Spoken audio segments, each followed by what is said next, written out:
మన ఎన్నన్నా ఇలా అక్బరుద్దీన్ ఓవైసీ ఎవరో తెలుసా అన్న? రెడ్డి అయినా రావేనా మా సంఖ నాకాల్సిందే, నా ఇంకా రావాల్సిందే అన్నాడు.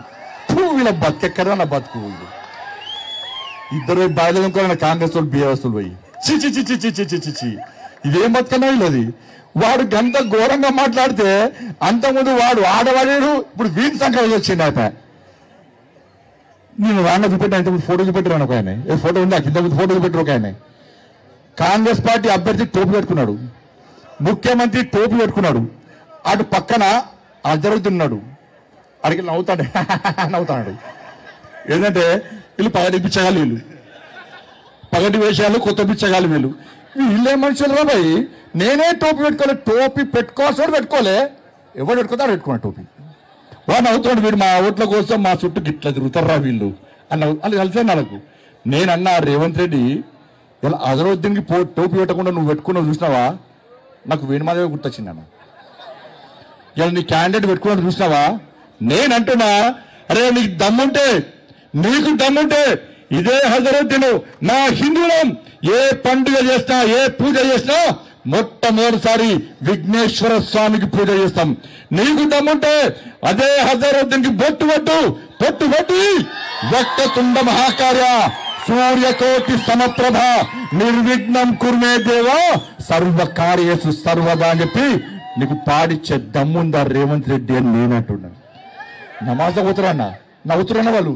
వీళ్ళు ఏందో పోయి రంజాన్ రాగానే, ఎన్నికలు రాగానే ఊరికే మా మసలకు వచ్చి నమాజ్ చేస్తారు. ఇఫ్తార్ విందులు మాకంటే ఎక్కువ వీళ్ళే ఇఫ్తార్ విందులు. ఇవాళ భాగ్యలక్ష్మి గుడి ఉందన్న పాత బస్తీలో ఏ రోజైనా ఓవైసీ గాని, అక్బరుద్దీన్ ఓవైసీ గాని, అసదుద్దీన్ ఓవైసీ గాని ఏ రోజైనా దర్శనం చేసుకున్నాడా? ఏ రోజైనా కొబ్బరికాయ కొట్టిండా? ఏ రోజైనా హారతి ఇచ్చిండా? ఇలా రేవంత్ రెడ్డి ఆలోచించి చెప్పాలి. వాళ్ళేమో మొక్కరు, వాళ్ళు బొట్టు పెట్టుకోరు. మీరు సిగ్గు లేకుండా టోపీలు పెట్టుకొని వాళ్ళ ఓట్ల కోసం కక్కుతున్నారు. నీకు దమ్ముంటే పో ఓవైసీని తీసుకుపోయి మా అమ్మవారికి హారతిప్పి ముజ్జగమ్ముల గన్న మాయమ్మ దేవాతి దేవి మంగళమ్ములు గొనగ రావమ్మ ముమ్మూర్తుల శక్తి నీవే ముగ్గురమ్మల మూల నీవే ముదితలకు మాంగళ్య రక్షణ చేసి మురిసెడు తల్లి నీవే ముజ్జగమ్ముల గన్న మాయమ్మ. ఈ పాట పాడిపించే దమ్ము ఓవైసీతో పాడిపించే దమ్ము రేవంత్ రెడ్డికి ఉందా? నేనంటున్నాను. అన్నా జుబ్లీస్ హోటల్ మహాశలను కోరుతున్నా. అన్నా హిందువులందరూ ఒక్కరు కానీ ఈ తెలంగాణ రాష్ట్రంలో హిందువులను ఓటు బ్యాంక్ మార్చడమే లక్ష్యంగా భారతీయ జనతా పార్టీ తెలంగాణ రాష్ట్రంలో ముందు పోతున్నది. ఈ జుబ్లీస్ ఆ చురుకోల ఓట్ల కోసం కాంగ్రెస్ పార్టీ, బీఆర్ఎస్ పార్టీలు ఏ విధంగా వాళ్ళ కోసం పనిచేస్తున్నాయో ఒక్కసారి అంచండి.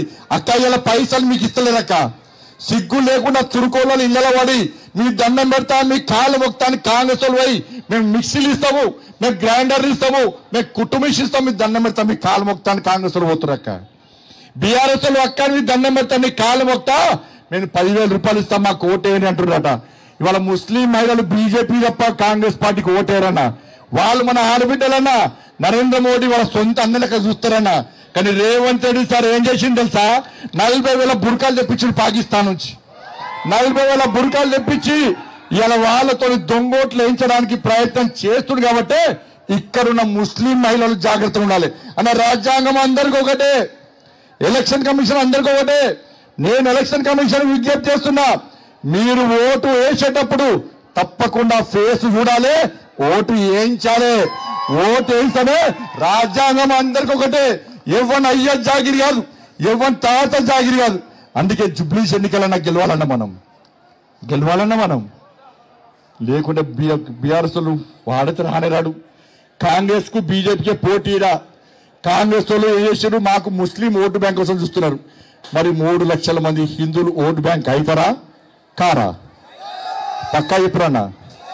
నుదుట బొట్టు పెట్టి చేతుకు గాజులు వేసుకొని పొద్దులేసి స్వామివారికి అమ్మవారికి పూజించే నా అక్కల్లారా, నా చెల్లెల్లారా, ఆ రాముని వారసులమైన పార్టీ భారతీయ జనతా పార్టీకి ఓటేయండి. నూట బొట్టు పెట్టి జై శ్రీరామ్ అని గర్జించే గాంధించే భారత్ మాతాకి జై అని గర్జించే గాంధించే నా తమ్ముళ్ళారా గల్లీ గల్లీ తిరగండి, హిందువులను ఓటు బ్యాంక్ మార్చండి, హిందువుల చైతన్యం కలిగించండి. ఈ జూబ్లీస్ లో 3 లక్షల మంది హిందువులు ఒక్కడైతే ఏ విధంగా గుణపాఠం చెప్తామో ఇలా బీఆర్ఎస్ పార్టీకి కాంగ్రెస్ పార్టీకి గుణపాఠం చెప్పాల్సినటువంటి సందర్భం ఆసన్నమైంది. కాబట్టి నాకు రక్తం మసిలి వచ్చిన ఇలా హైదరాబాద్ కు చచ్చిపోతున్నా, కానీ ఒకటే లక్ష్యం అన్నది ఆ చార్మినార్ మీద కాశాబ్ జెండా ఎగిరేయాలన్నా.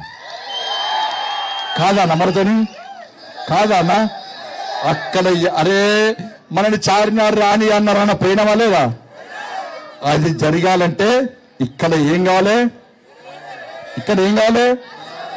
సర్వే సంస్థలన్నీ వాళ్ళ సంచలనాలన్నీ తలగిందులు కావాలి. ఇంకోసారి ఎవ్వరు సర్వే చేయదు. అటువంటి ఫలితాలు ఇలా జూబ్లీస్ రావాలన్నా. లేకుంటే ఏమైతే తెలుసా అన్న, ఇలా మొత్తం అలరాజ్యం వస్తుందన్నా. బతకలేమన్నా, హిందువుల బతుకు బిచ్చ బతుకవుతుందన్నా. నేను ఏదో రెచ్చగొట్టడానికి చెప్తలేనన్నా, మన బతుకు బర్బాద్ అయితే అన్నా. ఇక్కడ ఒక్కటి గెలిస్తే ఇలా తెలంగాణ మొత్తం ఇలా హిందువుల పరిస్థితి అడుక్కునే పరిస్థితి ఇప్పటికే వచ్చిందన్న. అన్న నిజామాబాద్ లో కానిస్టేబుల్ చంపిన ప్రమోద్ చంపిన కానిస్టేబుల్ చంపినటువంటి లుచ్చగాడు ఎవడన్నా? రియాజ్. ఏం పేరన్నా? అరే ఇక్కడ డీసీపీ చైతన్యం మీద దాడి చేసే దొంగ ఎవరన్నా? అన్సారీ. ఏం పేరన్నా?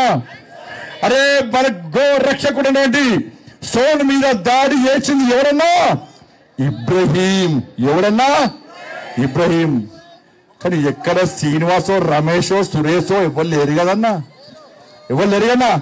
ఇలా మళ్ళా గెలిస్తే మన పరిస్థితి ఏందన్నా? కాబట్టి దయచేసి అన్నా అంత గుర్తుంచుకోండి. ఇవాళ ఎన్నికలు మంచి ఎన్నికలు ఇవి. ఇలా ఎన్నికలు మన కోసం వచ్చిన ఎన్నికలు. ఇలా అక్కడిక్కడ తప్పుడు ప్రచారం నమ్మకండాక ఇలా బోరబండ గురించి మేము ఆలోచిస్తాం. బోరబండను అభివృద్ధి చేయాల్సిన బాధ్యత మేం తీసుకుంటాం. ఇలా వాళ్ళ మాటలు నమ్మకండి. వాళ్ళ మాటలు నమ్మితే మళ్ళా మీరు పేనమికలు పోయి పొయ్యిలో పడ్డట్టు. దయచేసి ఇలా దీపక్ రెడ్డి గారిని భారీ మెజార్టీతో గెలిచండి. ఆ రోజు దీపక్ రెడ్డి గారు నాకు ఫోన్ చేసిండు, ఛత్రపతి శివాజీ మహారాజ్ స్టాచ్యూ చేసి అన్నాడు. ఈ రోజు పనిచేయన్నా, మీరు రేపటి నుంచి మొత్తం గాయి గత్తర వేసి ఇలా దీపరెడ్డి గెలిపండి. గా శివాజీ స్టాచ్యూ వట్టి రాత్రి కాదన్నా, ఇలా కాంస్య విగ్రహం పెట్టించే బాధ్యత నాది అన్న. మీకు శివాజీ విగ్రహం కావాలంటే ఇలా దీపరెడ్డి గెలండి. లేకుంటే నవీన్ ఖానో సునీత బేగమో గెలిస్తే ఏమవుతుంది? మీ కమ్యూనిటీలన్నీ మసీలు అవుతాయి, దర్గాలు అవుతాయి. బక్రీద్ పండుగ వస్తే మీ గల్లీలని రక్తం ఏరులై వాడుతుంది. మీ గల్లీలో మీరు వినాయక పండుగ చేసుకోరాదు, దసరా పండుగ చేసుకోరాదు, హనుమాన్ జయంతి చేసుకోరాదు, ఛత్రపతి శివాజీ మహారాజ్ చేసుకోరాదు అన్న. 2047 వరకు ఈ దేశాన్ని ఇస్లాం రాజ్యంగా మార్చాలని చెప్పి ఓవైసీ కలలు కంటుంటే ఈ తెలంగాణ రాష్ట్రాన్ని ఇస్లాం రాజ్యంగా మార్చడానికి ఇలా రేవంత్ రెడ్డి ఓవైసీ కలిసి ఇవాళ కుట్రలు పడుతున్న విషయాన్ని గుర్తుంచుకోండి. ఇలా తెలంగాణలో హిందూ సమాజం ఆలోచించాలి. ఈ తెలంగాణ రాష్ట్రంలో హిందూ రాజ్యం రావాలా, ఇస్లాం రాజ్యం రావాలా? ఈ తెలంగాణ రాష్ట్రంలో కాషాపు జెండా రెప్పరెప్పలలో, పచ్చ జెండా రెప్పరెప్పలలో హిందూ సమాజం ఆలోచించాలి. తెలంగాణలో హిందూ సమాజం అంతా ఈ జూబ్లీస్ లోని 3 లక్షల మంది హిందువులు ఓటు బ్యాంక్ మారాలని కోరుకుంటున్న విషయాన్ని జూబ్లీస్ లోని హిందూ సమాజం ఆలోచించాలి. మీకోసం మా రామచంద్రరావు గారి నేతృత్వంలో ఈ తెలంగాణ రాష్ట్రంలో యుద్ధం చేయడానికి మేము సిద్ధంగా ఉన్నాం. మాకు భరోసా ఇవ్వండి, మాకు ఆత్మస్థైర్యాన్ని ఇవ్వండి. ఈ రేవంత్ రెడ్డి ఎంఎం పార్టీల యొక్క పని వాళ్ళని ఖతం చేసే బాధ్యత మాది అన్న. ఇప్పటికే మొన్నటిదాకా బోరబండలో ఓకే ట్యాక్స్ ఉండే. ఓకే ట్యాక్స్ అంటే ఓవేసీ కేటీఆర్ ట్యాక్స్.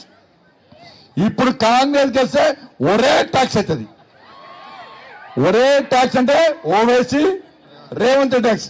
మీకు ఓకే ట్యాక్స్ ఒరే ట్యాక్స్ కావాలంటే అట్టగొట్టేయండి. లేదు ఇక్కడ స్వేచ్ఛగా వ్యాపారాలు చేసుకోవాలి, మా బోరబండ అభివృద్ధి చెందాలి అంటే మా దీపక్ రెడ్డి గారి కమలం పువ్వు గుర్తు మీద ఓటేయండి. నరేంద్ర మోడీ గారి ప్రభుత్వం అక్కడ ఉంది.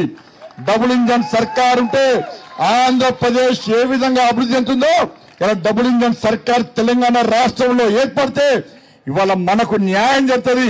మనం ఇచ్చే పైసలన్నీ కూడా రేవంత్ రెడ్డి సర్కార్ మొత్తం డైవర్ట్ చేస్తుంది. కాబట్టి ఈ తెలంగాణ రాష్ట్రంలో రేవంత్ రెడ్డి ఎంఏ పార్టీని బొంద పెట్టాలంటే ఈ జుబ్లీస్ లో భారతీయ జనతా పార్టీ వైపు హిందూ సమాజం ఆలోచించాలని చెప్పి, భారీ మెజార్టీతో గెలిపించాలని చెప్పి తప్పుడు ప్రచారాలు నమ్మకండి. సర్వే పేరుతోని సోషల్ మీడియా ద్వారా చేసేటువంటి ప్రచారాన్ని నమ్మకండి. ఇలా మొత్తం ఈ 3 రోజుల పూట మొత్తం వాతావరణం మారిపోతుందన్న. హిందువులు ఓటు బ్యాంక్ ఎట్లా చూస్తారన్నా పోతన్నా. రేపు పొద్దున్నే పెద్దమ్మ గుడి పోతున్నా. రేపు దర్శనం చేసుకుంటానా. దర్శనం చేసుకొని ఎవడత్తారో ఎట్లా వస్తారో చూస్తున్నా. ఇలా 100% నేను మీకోసం పనిచేస్తున్నామన్నా. మరి రామచంద్ర గారు మీకోసం పనిచేస్తున్నారన్నా. మీకోసం పనిచేస్తుంటే మీ ఆశీర్వాదం మాకు కావాలన్నా. ఇది ఆషామాషి ఎన్నికలు కావాలన్నా. ఊకే చెప్తున్నాక ఒకటి ఆషామాషి ఎన్నికలు కావు. వాళ్ళ తురుకోల రాజ్యం వస్తున్నది ఇజ్జ పోతుందన్న మనది. ఈ బతికేందన్న మనది. టైంపాస్ పాలిటిక్స్ చేయకండి అన్న. నేను 2 చేతులు జోడించి మొక్కుతున్నా హిందువులందరికీ. మీరు ఓటు బ్యాంక్ అమ్మారండి. మీరు దండం పెడతా ఈ సమస్యలు తర్వాత. కానీ ఉంటున్న కొంప కొల్లేరైతుంది మనది. మన కొంప కొల్లేరైతుంది. మన హిందువుల బతుకులు నాశనం కాబోతున్నాయి. ఇలా అనేక దాడులు జరుగుతున్నాయి, అనేక అవరోధాలు జరుగుతున్నాయి. ఇలా అలా కాబట్టి దయచేసి మీరందరూ కూడా కష్టపడి పనిచేసి వాడు 10,000 ఇస్తే తీసుకోండి. వీళ్ళు మిక్సీలు క్రషర్లు ఎవ్విసినా తీసుకోండి. కొంచెం డిమాండ్ పెంచారానే అంటే బీజేపీ గెలుస్తున్నాం కదా, అందుకే 20,000 ఉంచినట. 20,000 తీసుకోండి. ఆ కేసీఆర్ అంతకుముందు దొంగోట్ల బిజన్ చేసిండు. లెక్క పెట్టుకోండి, ఒరిజినల్ ఓట్ల దొంగోట్ల. మళ్ళా 20,000 పక్క లెక్క తీసుకోరక్క. ₹1 తక్కువ తీసి లాడి పాటిపని చంపుడి. ఓటు మాత్రం అమ్ముకోకూడదు. ఇక మేము పైసలు ఏమక్క, పైసలు ఇస్తే పార్టీ కాదక్క మాది. మా కార్యకర్తలు మొన్న ఎన్నికల ముందు కండువచ్చి మా రామచంద్ర సాబ్ ఇది రోజు దులిపి ఇంకా వేసుకుంటారు అక్క. తిండి లేదక్క, తిప్పలు లేదన్నా, టిఫిన్లు లేవన్నా, ఏమి లేకున్నా భారత్ మాతాకి జై, జై శ్రీరామ్. అక్క అన్నా ఓటేయన్నా, అక్క ఓటేయక మీకు అండగా మేముంటామన్నా అని చెప్పి కష్టపడి పనిచేస్తున్న కార్యకర్తలకి, మా పార్టీ కార్యకర్తలు పైసలు మంచేటోళ్ళు కాదు, పైసలు తీసుకుంటోళ్ళు కాదక్క. మా కార్యకర్తలు నమ్మండి. ఇదే మీకు ఆపద వస్తే కష్టం వస్తే మేమొస్తామక్క. ఏ కష్టం వచ్చినా మేమొస్తామన్నా. కాంగ్రెస్ వాడు ఎప్పుడు రాలే అన్న.